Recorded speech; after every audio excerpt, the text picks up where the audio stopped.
সূরাতিন ফাওয়াদা কাফাহু বাইনা কাতফাইয়া, আমার আল্লাহ, আল্লাহর কুদরতির হাত আমার দুই কাঁধের মাঝখানে রাখেন। ফাওয়াজাতু বারদাহা, আমি খোদার কুদরতির হাতের শীতলতা অনুভব করলাম।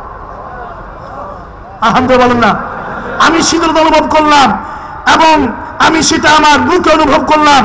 এবং ফালিমতু মা ফিস সামাওয়াতি ওয়াল আরদে, আসমানে জমিনে খোদার খোদাইয়ের মধ্যে যা কিছু আছে সব কিছু আমি জেনে ফেললাম। আর জোরে বলুন না।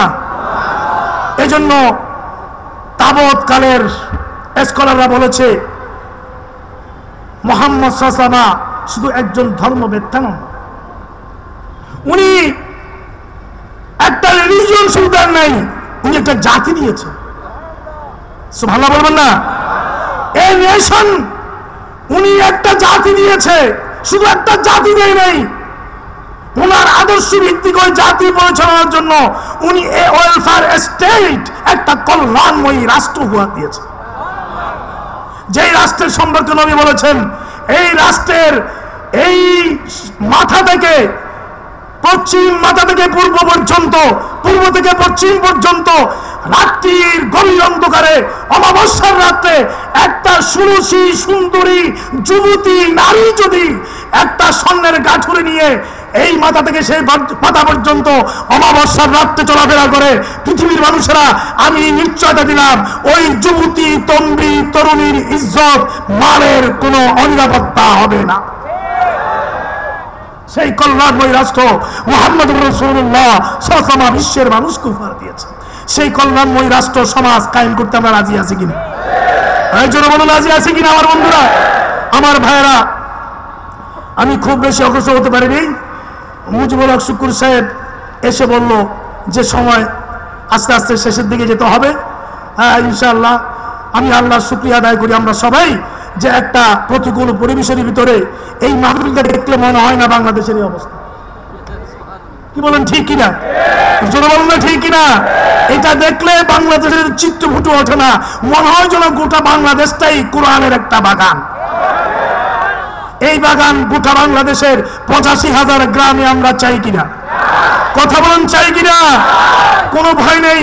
যারা নবীর আদর্শ কায়েমে ময়দানে আসবে, এই সূরার শেষের দিকে গিয়ে বলা হয়েছে লাহু মুআকিবাতুন মিন বাইনি ইয়াদাইহি ওয়া মিন খালফিহি ইয়াহফুজুনাহু মিন আমরি রাব্বিহি। আমার আল্লাহ ইরশাদ করেন, তুমি যদি আমার আইন, আমার নবীর আদর্শ কায়েমের জন্য ময়দানে এসে যাও, তোমার নিরাপত্তার জন্য আমি দুজন ফেরেশতা পাঠিয়ে দেব। জোরে সবাই বলুন সুবহানাল্লাহ। আমাকে অনেকে বলে যে হুজুর আপনি একটু সতর্ক থাকেন। আমি এই আয়াতকে সামনে নিয়ে সতর্ক থাকি না। আমি আল্লাহর আয়াতের উপরে, আল্লাহর এই ওয়াদার উপরে আমার ঈমান ইকান, আমার বিশ্বাস আছে। এবং এই আয়াতের তাফসীরে এটা বলা হয়েছে, যখন আজল এসে যাবে, হায়াত যখন শেষ হয়ে যাবে, তখন ফেরেশতারা সরে যাবে, তখন 1000-এর বাহিনী গার্ড ডাকলো কোনো লাভ হবে না। কি বলেন, ঠিক কি? সেনাবাহিনী, নৌবাহিনী, বিমান বাহিনী, র্যাব যত কিছু থাকুক না কেন, সব ছিদ্র করে ভেদ করে আসতে আজরাইলের কোনো সমস্যা হবে না। আমাদের চেয়ারম্যান, আমাদের নেতা সৈয়দ বাহাদুর শাহ মুজাদ্দিদকে হত্যার জন্য গতকাল হামলা করা হয়েছে। ফেরেশতারা রক্ষা করছে না? কি বলেন, রক্ষা করছে না? আমার মঞ্চের ভাইয়েরা, আমার ডানে বামের সামনের ভাইয়েরা, ভয় নেই, প্রত্যেকের সাথে খোদার পক্ষ থেকে নিযুক্ত ফেরেশতা আছে।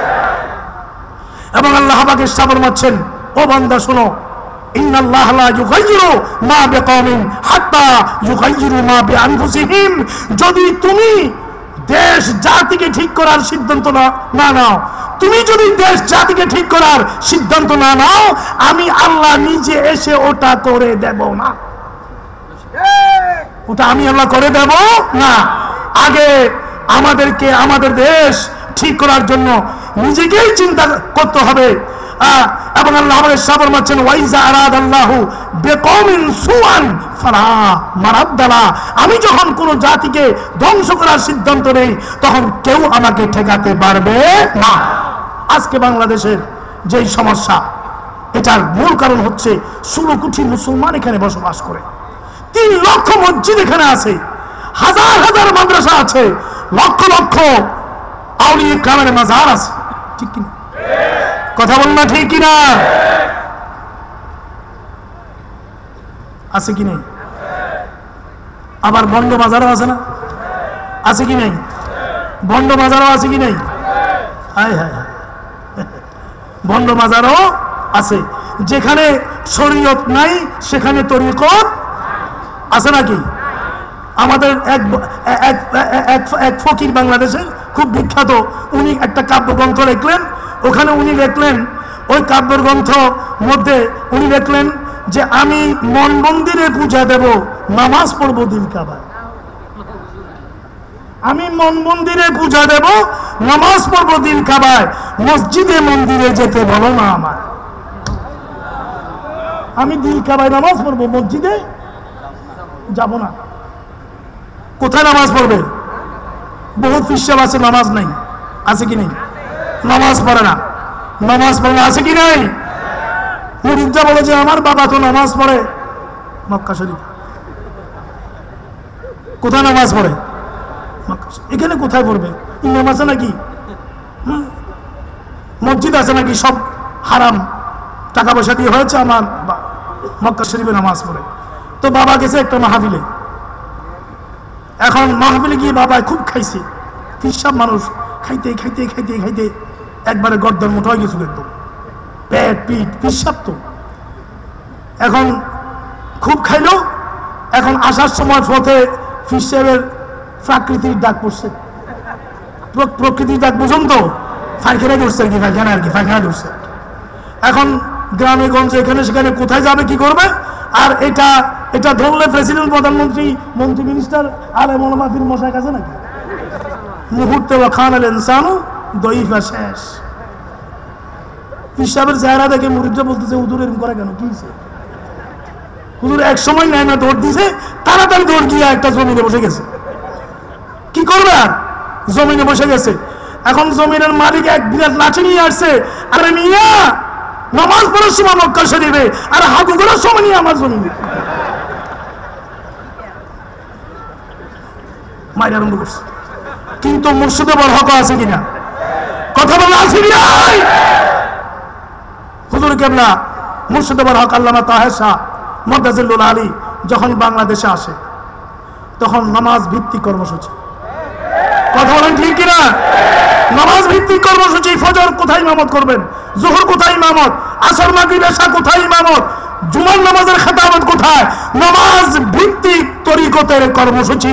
আল্লাযীনা ইম্মাক্কান্নাহুম ফিল আরদে আকামুস সালাত ওয়া আতুজ যাকাত। তাদেরকে আমি জমিনের নেতৃত্ব দিলে, ক্ষমতা দিলে, তারা নামাজ কায়েম করে মানুষের নৈতিকতাকে ঠিক করে ফেলে, আর যাকাত ব্যবস্থা কায়েম করে মানুষের অর্থনৈতিক সমৃদ্ধি এনে দেয়।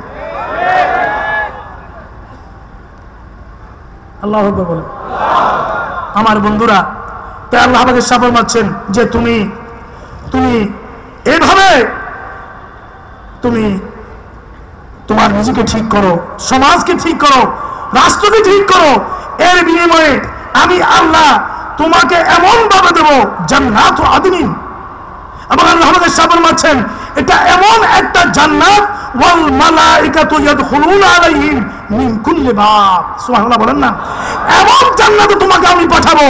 এই বিষয়গুলো তুমি ধারণ করলে, যে তোমাকে যে জান্নাতে দেব সেখানে প্রত্যেকটি দরওয়াজা দিয়ে, গেট দিয়ে ফেরেশতারা প্রবেশ করবে। আর কি বলবে? সালামুন আলাইকুম বিমা সাবারতুম ফানিমা উকবাদ দার।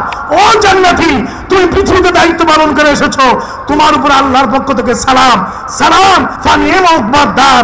আজকে তোমার এই ঠিকানা কত না চমৎকার। আল্লাহ আমাকে কবুল করুন। আরো জোরে বলেন না আমিন। আমার বন্ধুরা, পরিশেষে বলবো, আল্লাহ পাক যে ডাক দিয়েছেন সমাজ ঠিক করতে হলে আমি এসে ঠিক করে দেবো না, তোমাদেরকেই ঠিক করতে হবে। আমি আজকের এই ভরা মাহফিলকে, এই লক্ষ জনতাকে, উলামায়ে কিরাম সহ সবাইকে আমি বিনীতভাবে জিজ্ঞেস করতে চাই, সেই সমাজ কায়েমে কাজ করতে আমরা মাঠে ময়দানে রাজি আছি কিনা? একটু হাত তুলে।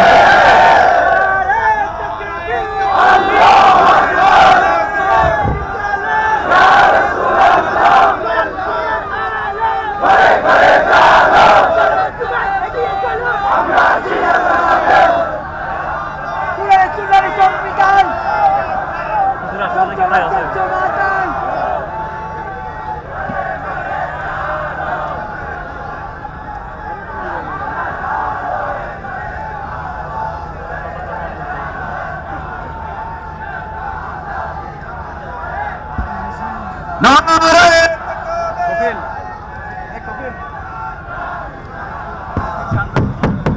আমার বন্ধুরা,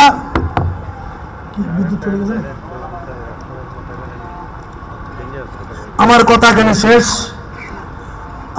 আমাদের মোনাজাতের আগে একজন মুসলিম হবে, আলহামদুলিল্লাহ বলে। দর্শ কোরআনুল কারীমের